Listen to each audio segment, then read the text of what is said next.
We're about to reach day 7 of the partial government shutdown. News 10 ABC reaching out to our area's representatives to see if there's any relief in sight. Good evening and thank you for joining us. I'm January Keaton. Less than an hour from now, the government shutdown turns a week old. And all this weekend, the fights between parties and government chambers continued, even after a big bipartisan vote in the House to pay furloughed workers. And that's leaving Americans with many questions. So News 10 ABC sought out answers from some of those who represent our area in the nation's capital. And Lindsay Nielsen has what they had to say. She's live in the studio now with our top story. Lindsay. Well, January, the main holdup still seems... Lindsay Nielsen, News 10 ABC. Thank you, Lindsay. Now, as the fight continues over the shutdown, in less than 2 weeks, Washington will be up against another deadline. That's when Congress must vote on raising the debt ceiling or the nation's borrowing limit to pay Medicare, Social Security, and other obligations. Now, the deadline is October 17th. While many Democrats are pushing for a vote as soon as possible, some Republicans have been hoping to get changes to the Affordable Care Act as part of negotiations. Today, the Treasury Secretary says it's best to vote first and negotiate later. But according to House Speaker John Boehner, he'll only allow Congress to vote after a conversation with the president.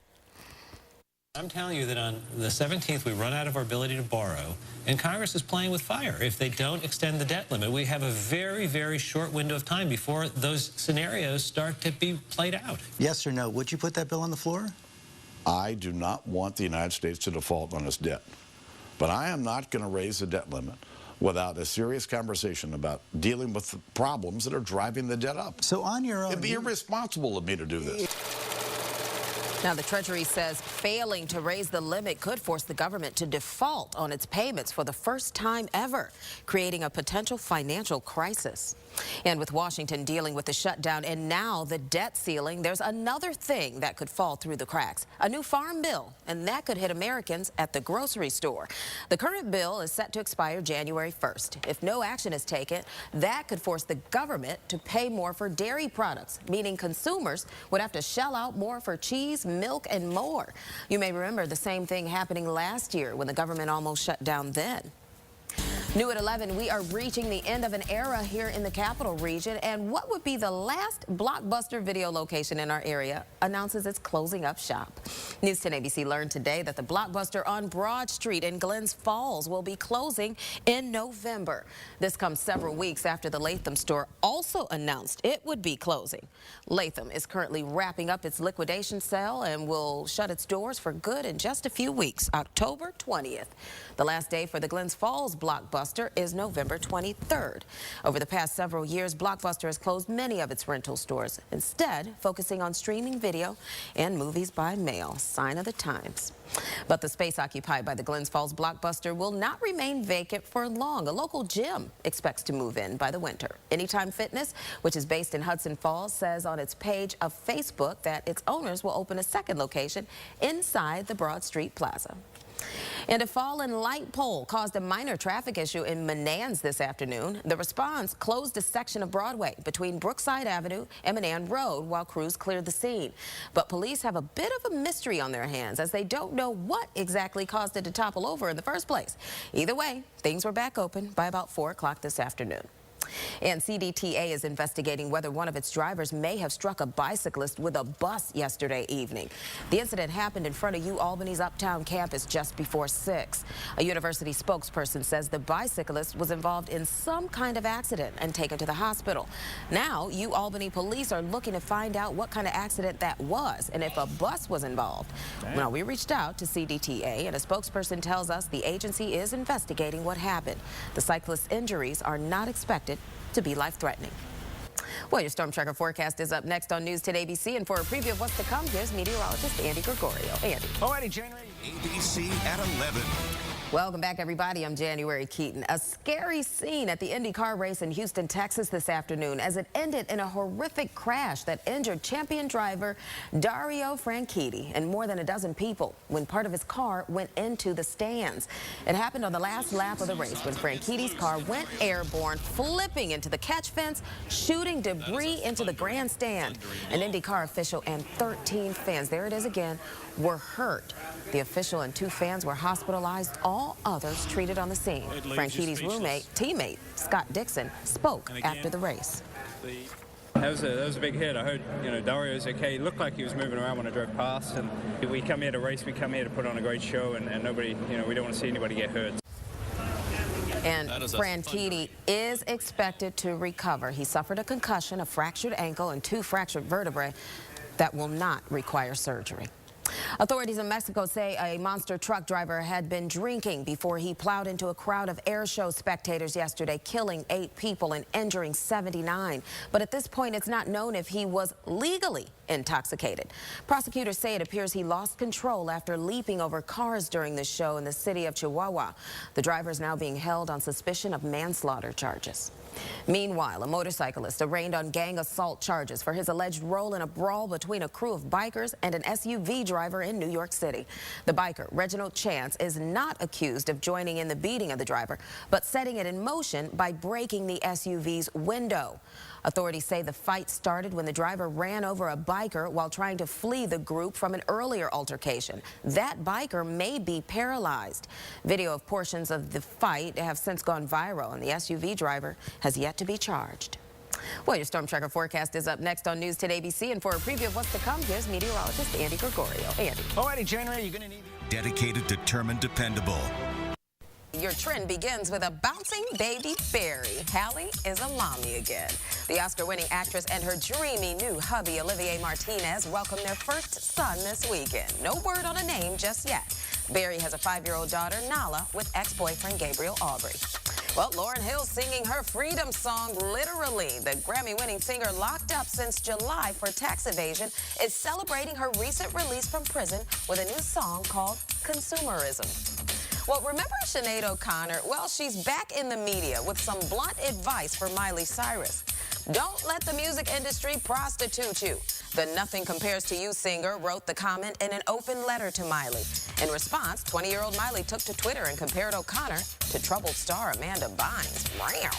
Well, Sinead's letter coming just weeks after Miley's provocative twerking routine. You remember that at the MTV VMAs, which Miley hilariously poked fun at on Saturday Night Live this past weekend. She was actually pretty funny. Miley says she can now laugh at that VMA performance, and anyone who performs on the VMAs is just looking to make history. Lastly, America's most animated family isn't going away just yet. Fox signing The Simpsons to a 26th season. Wow! Homer, Marge, and the kids kicked off season 25 last week with better ratings than they did in years past. The Simpsons, by the way, holds the record as the longest-running scripted program in television history. There's your trend on 10.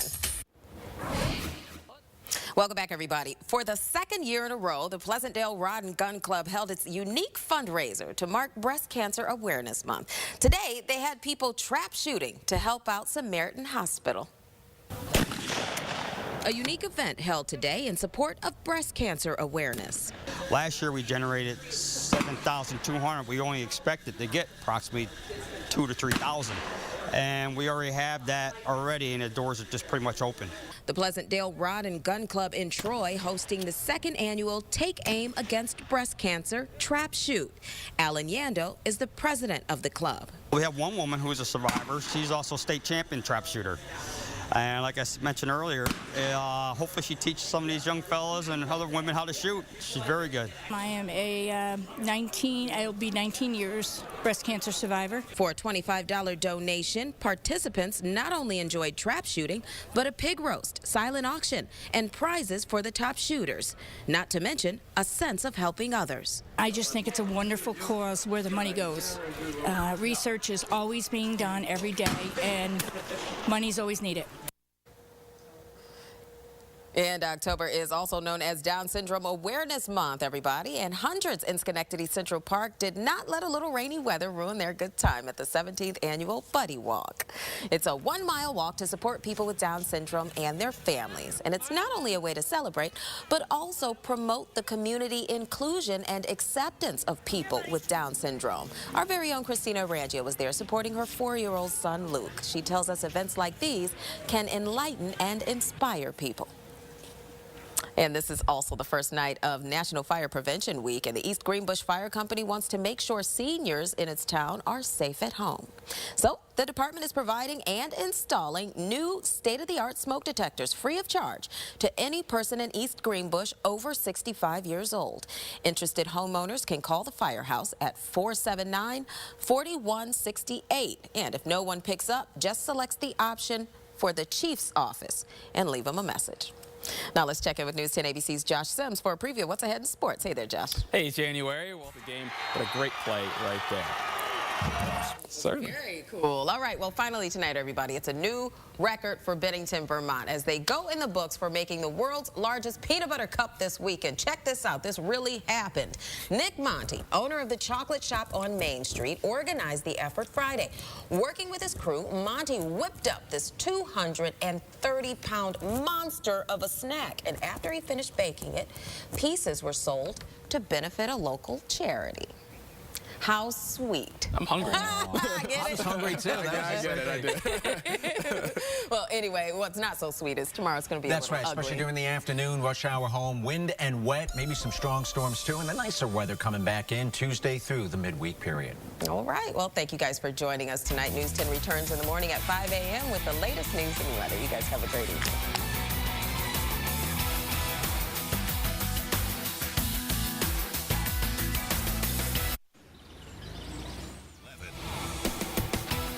We're following two big stories tonight at 11. First, the Senate just 15 hours away from casting a potentially deciding vote as the government teeters on the brink of a shutdown. And we also continue to follow developing news out of Saratoga County. A man is dead after a plane crash late this afternoon, and state police identify him as one of their own. Good evening, and thank you for joining us. I'm January Keaton. News 10 ABC, we first told you about that crash earlier this evening at 6.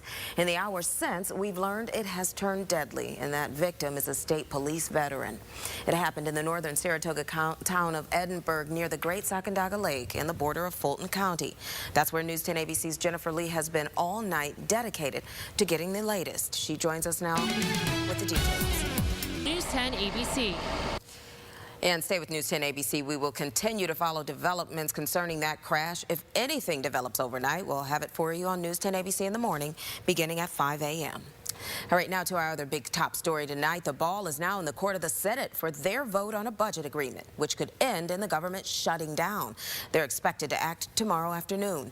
And while the halls of the U.S. Capitol were completely empty this afternoon, they were packed just hours before as Congress passed their version, one that will likely not be met with agreement by senators. Karen Travers has a wrap-up of the busy weekend session. It was deserted on Capitol Hill. ABC News, Washington. And as Karen just said, the House's vote on the Affordable Care Act was carried by its Republican majority. But two Republicans broke from their party, voting against it. One of them, local Congressman Chris Gibson. Shortly after the vote, Gibson took to Facebook to explain that while he eventually wants to see the health care plan delayed, Sunday's vote was not the right time to do it.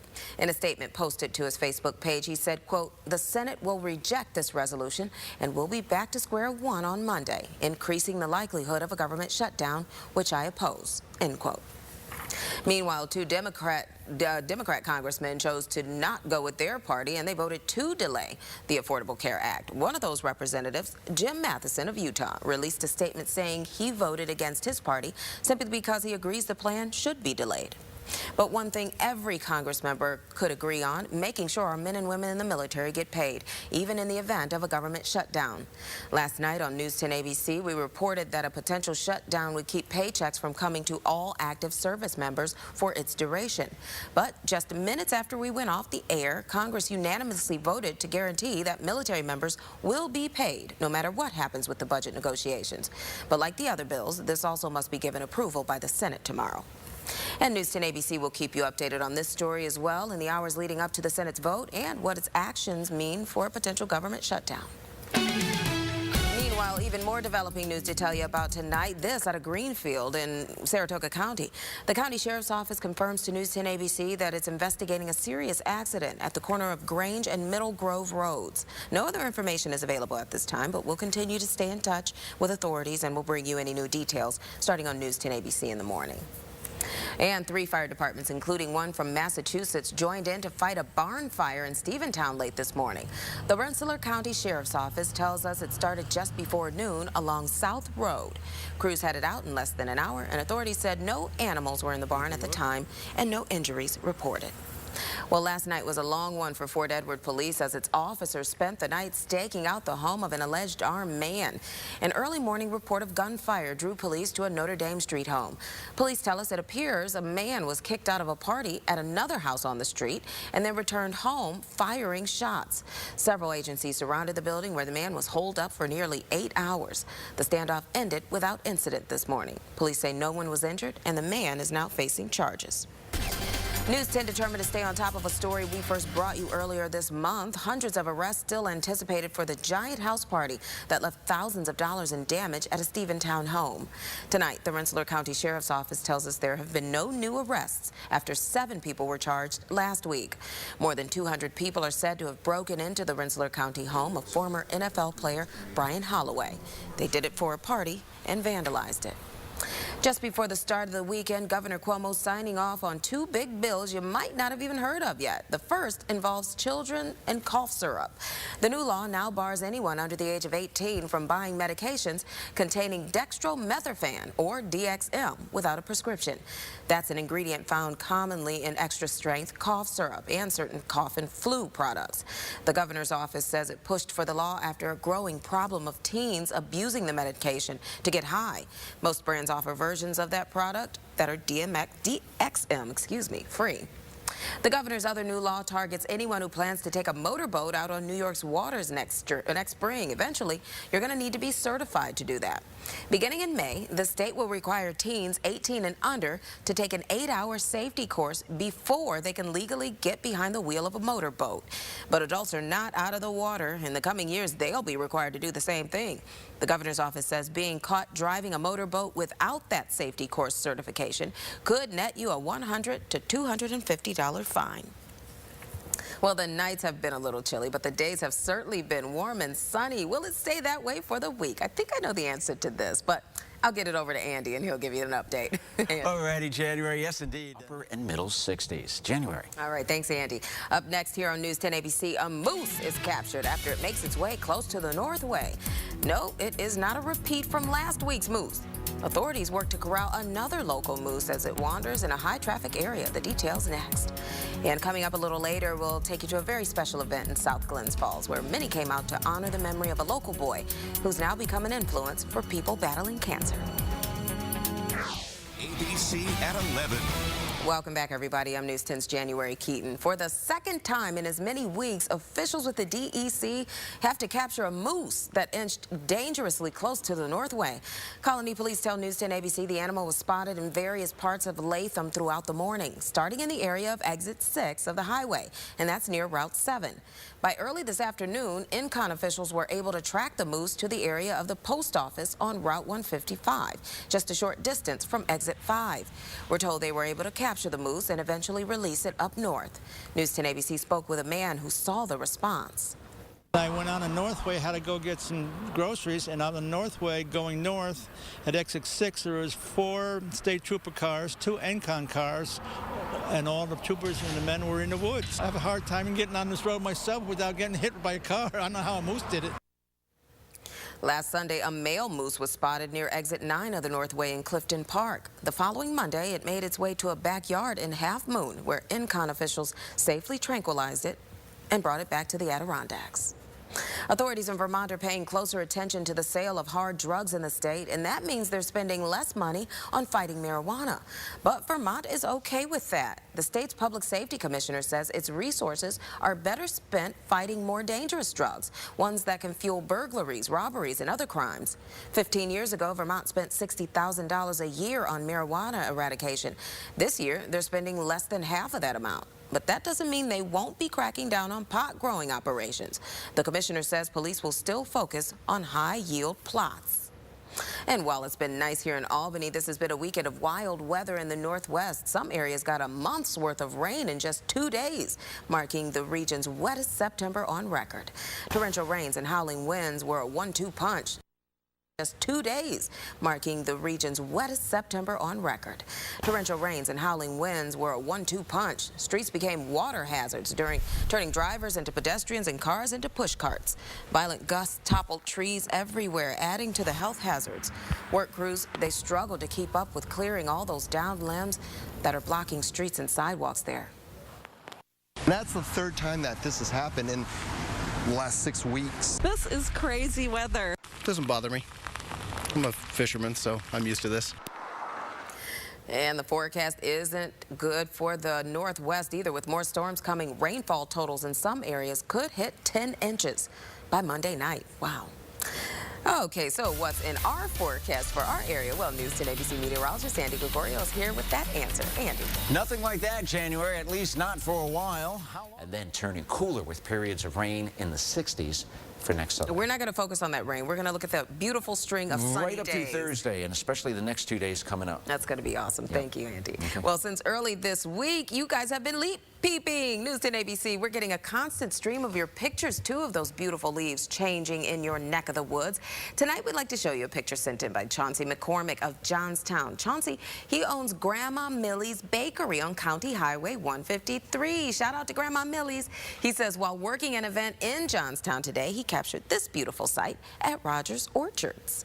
All right, thanks to Chauncey for sending his picture in. And if you've got a foliage photo for us, you can either post them to our page on Facebook, or you can send us an email at pictures@news10.com. All right, coming up next on News 10 ABC, remembering a young boy's brave fight against cancer by inspiring others fighting the disease. We're going to take you to the second annual walk for Matthew Blake in just a couple minutes. Stay with us. You're watching News 10 ABC at 11. Welcome back, everybody. Matthew Blake, he was just 4 years old when he lost his battle with brain cancer. But the Queensbury boy continues to inspire people in our area. And this afternoon, dozens made their way to South Glens Falls to walk in memory of Matthew and honor loved ones fighting a similar battle. We're walking to the moon and back to cure childhood cancer. Dozens of people came out to Harry Baytar Park to walk to the moon and back in honor of Matthew Blake. He was just 4 years old when he passed away from a rare form of brain cancer. You do anything. You move the moon and the stars. Gina Reed's son Tyler is battling cancer. He just had surgery a week ago. We're here. Which is why she says it's that much more important for her to walk today. I'm fortunate. He's still here. But we watch a lot of kids fight and lose the fight, so I'll go to my grave fighting to make it so every little kid doesn't have to suffer the way our kids have suffered. The Walking to the Moon and Back walk is a way to bring awareness to cancer in young people and to raise funds for St. Jude. My mom was friends with Matthew's mom. Casey Estabrook's family is friends with little Matthew's family. She became emotional when asked why it was so important for her to walk in Matthew's honor today. It hits home with a lot of people, and it has hit my family. And I think that's why we started it. We just want to make a difference and help out wherever we can. A silent auction held and raffle tickets sold for the cause. Matthew Blake's legacy living on and continuing to help others. We want to find the cure. You know, we want cancer to be something that is something of the past, and we're willing to do whatever we can to make it something of the past. And just a couple of hours before people walked for Matthew, folks also turned up in Clifton Park to give a helping hand to a local animal sanctuary. The Back and Balance Massage Spa played host to a Hand for Paws, a fundraiser and adoption clinic for Buskirk-based Hearts Heard. And Hearts Heard is not your typical shelter. It sits on more than 20 acres of land, and it welcomes a wide variety of animals without a home, including horses and more. Now let's check in with News 10 ABC's Josh Sims for a preview of what's ahead in sports. Hey, Josh. Hey, January. Well, a group of local wrestlers play. Amazing. Wow. Yeah, a lot better than the Giants and the Jets. The Giants could use that. That's exactly right. And if you could use some sunshine, we certainly are going to get it this right. upcoming week, lots of it, 70s for highs through Thursday. Sounds good. Thanks for joining us. We'll see you guys in the morning, 5 a.m. Have a great night.